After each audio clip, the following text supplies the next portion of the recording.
Hey there, welcome back to the channel. I'm glad you're here. Today we're going to explore the word caperuza in depth. First, the definition. Caperuza means a lightweight hood or cape worn as part of traditional clothing. Think of it simply as a small hood or cape that covers the head and shoulders. Now let's talk about where this word comes from. Origin stories can be fascinating. Caperuza traces back to the late Latin word capa, meaning hood or cape. Over time, it's been used by Spanish-speaking cultures to describe this garment. The word has carried through history and still shows up today in surprising ways. So how do you use caperuza in everyday language? Let's go through some examples. Correct example 1. She wore a red caperuza to keep warm during the festival.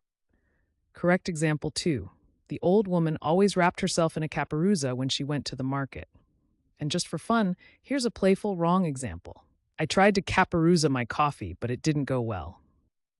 See how context makes a big difference? Using caperuza correctly helps your meaning come across clearly, while using it wrong can sound confusing or just funny. Quick recap. Caperuza means a lightweight hood or cape worn as part of traditional clothing. It comes from the late Latin word capa, and you can use it in sentences like the ones we shared. Now I'd love to hear from you. Try writing your own sentence with caperuza down in the comments. Get creative. And if you found this helpful, make sure to hit that subscribe button and join us for more word deep dives every day.